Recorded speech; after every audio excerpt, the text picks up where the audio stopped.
Todos, neste vídeo uma questãozinha de história do Brasil.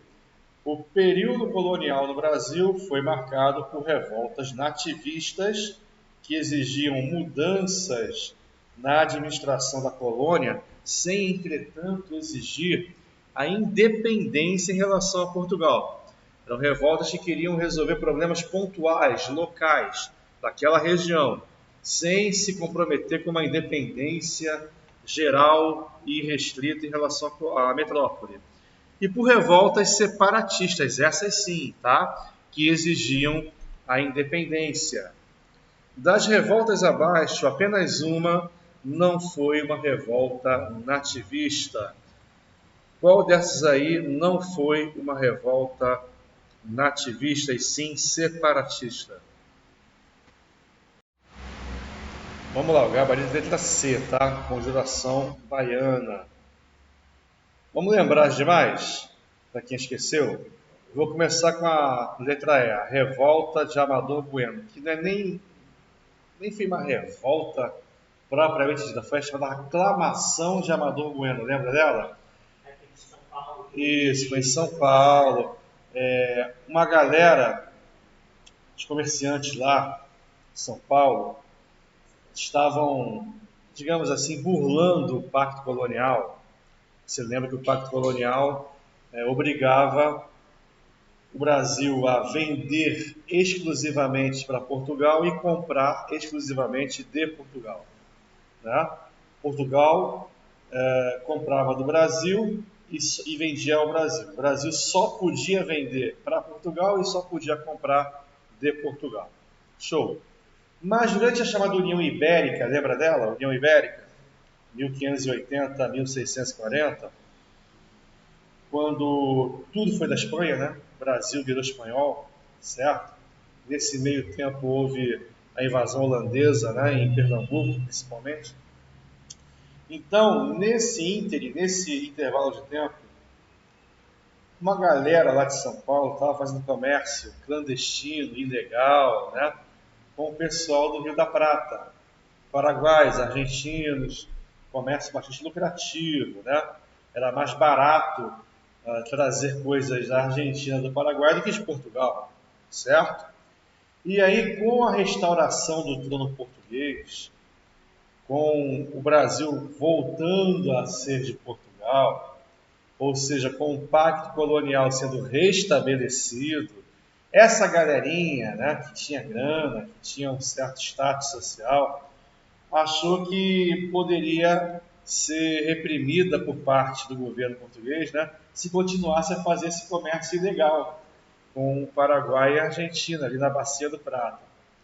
Então essa galera aclamou, proclamou o tal do Amador Bueno, que era o mais rico fazendeiro da região, como rei de São Paulo. Né? Eles quiseram que, pelo menos São Paulo, fosse independente aí de Portugal. O resto do Brasil que se dane. Eles queriam os seus interesses pessoais. Não era uma revolta ou uma rebelião do povo. O povão participou, nada disso. É a elite. A elite aclamou o seu Elon Musk da época, né? O seu Ike Batista da época, o seu Lehman da época, né? Enfim, como rei de São Paulo. O Amador Bueno viu que era furada, que ia ser enforcado por traição e simplesmente fugiu para o mosteiro de São Bento, né? Não quis assumir o trono de São Paulo, né? E aí não deu em nada essa aclamação. Vamos lembrar aqui da revolta dos irmãos Beckman. Foi onde? Vocês lembram? Lá do Maranhão, não é isso? Tem a ver com o seguinte, também não foi o povão que participou disso, elite. A galera lá do Maranhão, que tinha uma certa grana, que tinha um status econômico, um status político, inclusive, estava insatisfeita porque não havia escravos suficientes para manter a produção de açúcar e demais produtos funcionando a contento. Então, o Maranhão naquela época, como é hoje, até hoje, né? Muito pobre, com dificuldades, com problemas. Os jesuítas impediam, ou pelo menos dificultavam, que os índios fossem escravizados, né? E aí você tinha uma insatisfação dessa elite querendo providências por parte de Portugal. Portugal criou a chamada Companhia de Comércio do Maranhão, visando aí a pacificar os ânimos, né? Prometeu milhares de escravos, prometeu aí uma ajuda, digamos assim, à região, contanto que os comerciantes do Maranhão só pudessem comprar e vender para essa companhia de comércio. Eles diziam, olha, nós vamos ter um monopólio sobre o comércio da região. Vocês só podem vender para mim e comprar de mim. Em compensação, eu vou fornecer os escravos que vocês estão querendo, demais benefícios que vocês estão querendo. Portugal não cumpriu totalmente a sua palavra, não forneceu os escravos que a galera estava querendo, não forneceu aí as benesses, os benefícios que a galera estava querendo, e enquanto a partida estava lá coçando os caras com impostos cada vez mais altos, né? E aí explodiu a revolta dos irmãos Beckman querendo aí a resolução desse conflito, tá? Eles chegaram a depor o governador, enfim, chegaram a tomar o poder provisoriamente. Foi feita uma tentativa de acordo, não aceitaram o acordo, acabaram sendo massacrados, os Beckman foram mortos, tá?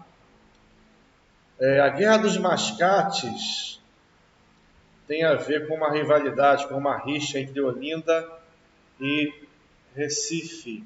Olinda era a cidade mais importante politicamente de Pernambuco, mas com a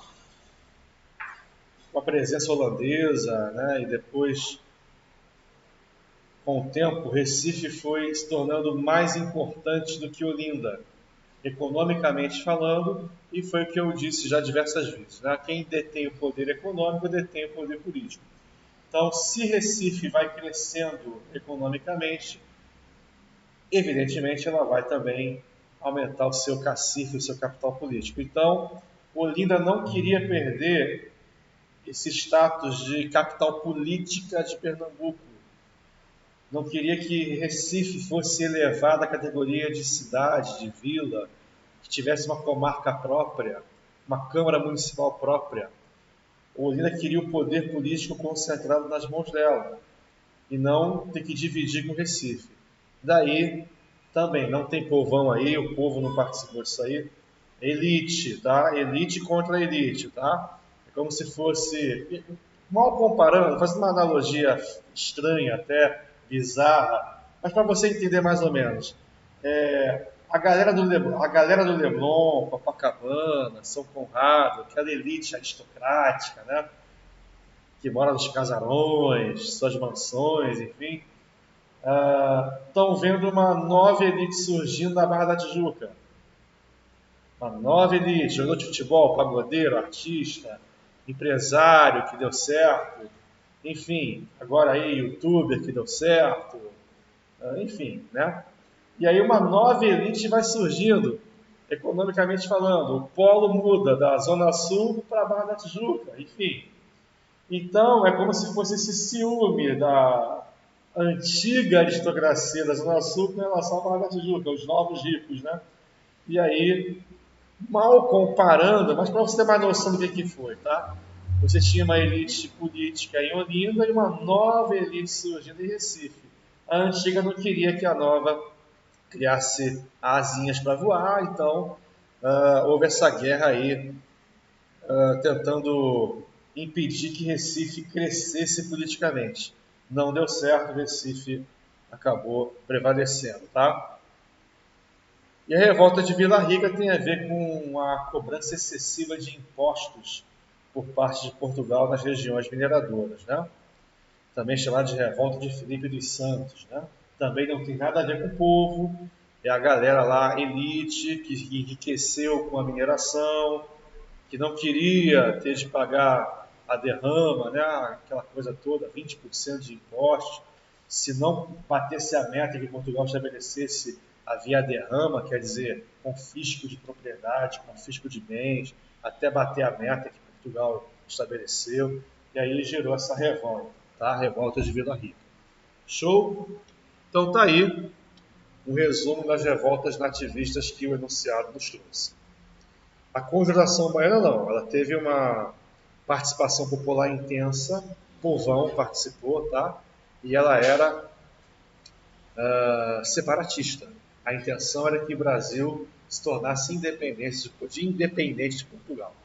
Show? Maravilha. Letra C, portanto, gabarito.